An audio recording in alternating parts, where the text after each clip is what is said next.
What's good? What's happening, guys? It's Sam, MrBlitztek, and we're gonna break down is Monster Hunter Wilds worth playing in 2025? It's a big question because we're gonna go through a lot of things. We're gonna cover in the gameplay, the graphics, the monsters, obviously, and of course the platinum, and is it even worth trying to get compared to other Monster Hunter titles? So if this video is for you and you want to know any kind of those other aspects, make sure you stick around, like the video, subscribe, and let's just dive in.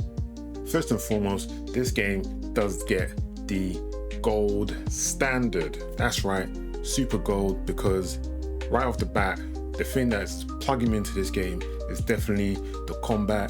It's fluid, the weapons are nice, there's a plethora of choice of kind of weapons you want to get. Obviously, charge blade hero right here. You are a man of culture. Any other kind of weapon you want to master, they've added a plethora of new moves and way to handle the weapon. So if you're coming from other previous Monster Hunter titles, this is definitely going to feel a bit fresh, trying to master your weapons and how they've changed the way with the focus mode, getting off the wounds, all that kind of stuff. And it actually is feel kind of enjoyable and fresh with just a nidge new aspect to the gameplay. Next up, we've got the monsters, plethora of monsters here. We've got new, we've got old, so things feel familiar and things feel new to kind of hunt. But even with the familiar, they've added new kind of aspects to it to make sure the game has new moves also for the monsters. So even if you faced other things, I'm not going to spoil any monsters here, but if you faced things from World, Rise,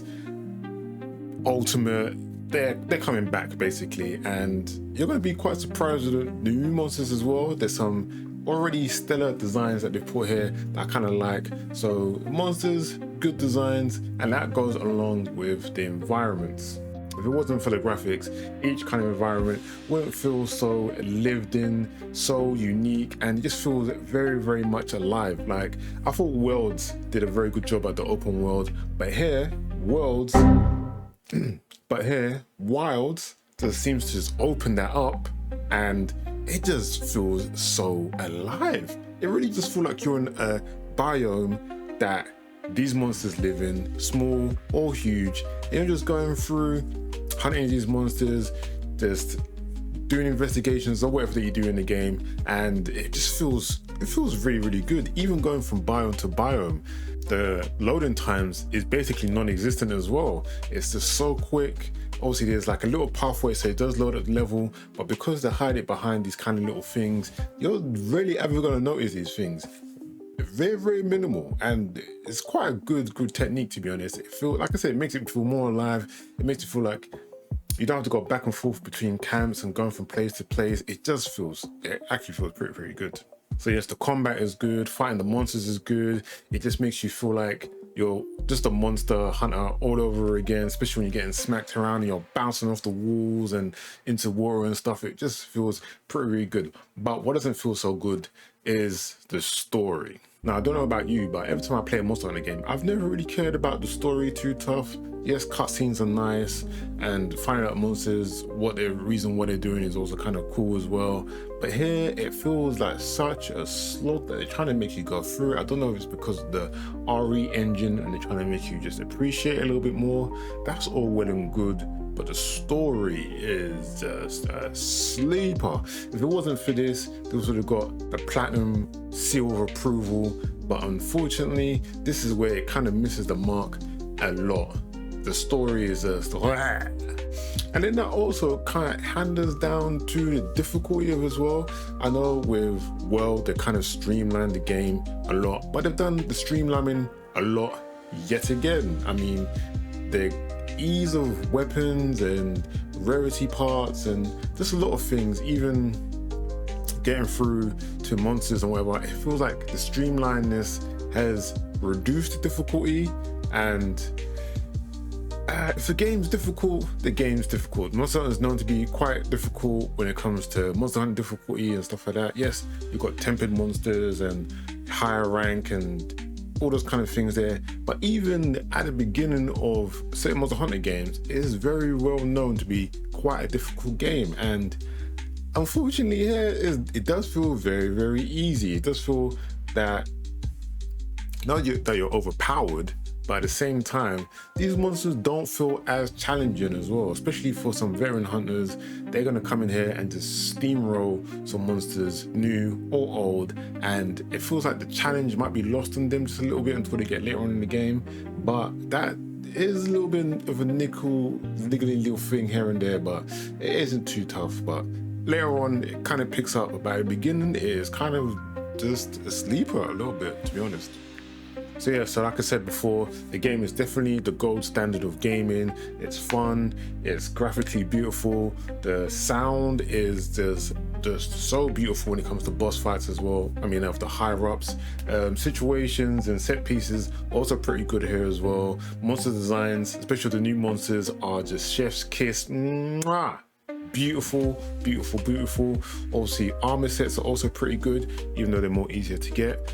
But lo and behold, you're definitely gonna have a good time playing Monster Hunter. If obviously the co-op could be a bit more accessible as well. It gets some getting used to, but once you're into the co-op and into the flow of things, you can't really leave, to be honest. It is actually a very, very good experience. Now that hands me over onto the platinum. Is it even trying to worth the platinum this thing?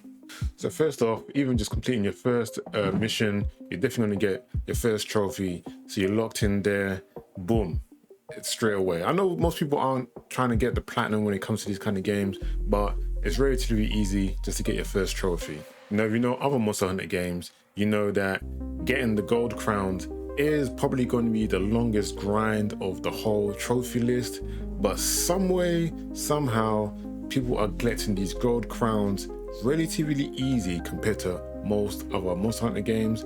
Obviously, when you're seeing other monsters getting the big and the small crown, they're actually imploring you to look through your binoculars to even find these things. And I'm actually quite shocked at the rate that people are actually finding gold crowns. This is, for me, is quite unheard of. The RNG gods are definitely on our side, so I would say it is a bit more easier than previous Monster Hunter games, but this isn't going to fall into your lap. You definitely have to go out and try and do this yourself or with a little bit of help.